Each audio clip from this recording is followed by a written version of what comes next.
Creed 3 is now out playing in theaters. When Adonis' friend from the past, Dame, shows up into town, their reunion quickly turns into a rivalry as Dame challenges Adonis for the title of heavyweight champion of the world. So addressing the elephant in the room, or rather the elephant who's not in the room, this is the first Creed movie and basically the first Rocky movie without Sylvester Stallone as Rocky.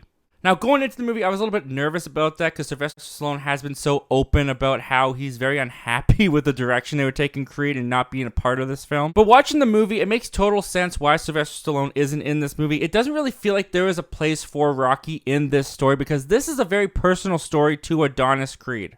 In fact, this whole movie feels like the Creed franchise finally shedding that Rocky skin to become their own thing. And at the helm of that is Michael B. Jordan with his directorial debut in this film, and he directs this film very well. And I really liked what he did with the box matches in this movie. He did a really good job making them feel distinct and making them feel like they had their own style apart from the rest of the franchise, not just Creed, but Rocky as well. And the flair that Michael B. Jordan puts on these fights in the boxing ring, it makes them feel very kinetic. It brings a lot of energy to them, and he does some really cool visual stuff with them as well that's very unique and different from what we've seen in this franchise. Also, by getting rid of Sylvester Stallone and Rocky in this film, both Michael B. Jordan and Adonis Creed really step up to the plate to carry this movie, and they do a very good job, both the actor and the character. Adonis' life has drastically changed since we last saw him in Creed 2. Him and his wife, played once again by Tessa Thompson, they're navigating this new world of parenthood, how they want to parent their child, and having a family. I really liked that stuff of the film. It was actually some of my favorite stuff, and I wish we got a little bit more of it.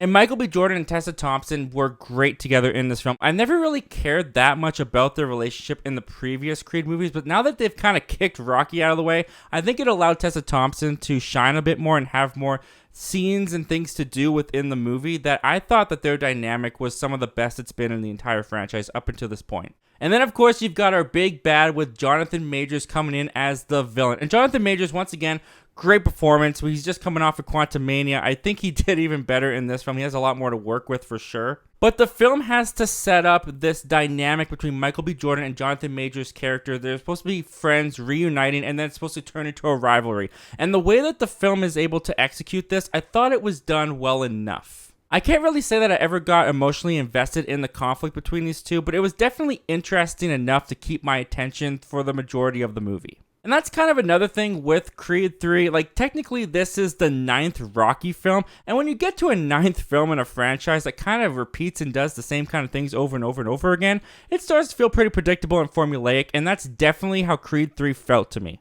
There really aren't any surprises in this film. You see everything coming from a mile away, especially if you've been watching all of the Rocky and Creed movies up until this point. They borrow, they take elements, they take themes and storylines from those movies. Every movie does. The point is if it's done well and if it's entertaining. And Creed 3, I did think did it well, and it was entertaining. You get the motivations from both sides, you understand where all the characters are coming from, but it is how I felt watching Creed 3. Everything just kind of felt like it was done well enough. I was watching the screen and I was like, that was done well, that was done well, that was done fine. I will say that the movie does spend a lot of time developing their relationship to the point that it did kind of feel like, so is there going to be boxing in this boxing movie?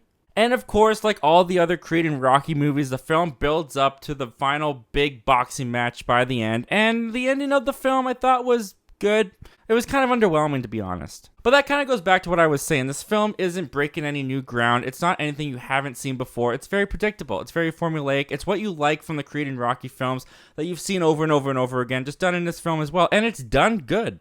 As you can probably tell, I'm not over the moon about this movie. I liked it. I enjoyed it. It's a good, solid film. For that reason, I'm going to give Creed 3 a solid recommend. Just go into it not expecting it to break any glass ceilings. You know, it's not going to blow your expectations away, but it's a very good, solid entry into this franchise. It's probably my least favorite of the Creed movies up until this point, but that's just me, and I want to hear from you. What did you guys think of Creed 3? If you had a chance to see it yet, comment down below. Let me know all your thoughts and opinions, guys. If you didn't know, we are trying to reach a goal by the end of the year of 2.5 thousand subscribers. If you like talking movies, this is definitely the place that you want to be. We talk about movies on here a lot. Consider hitting that subscribe button and join our little community. We would love to have you over here joining us. And until next time, guys, thanks for watching the video, and I hope to talk to you guys again real soon.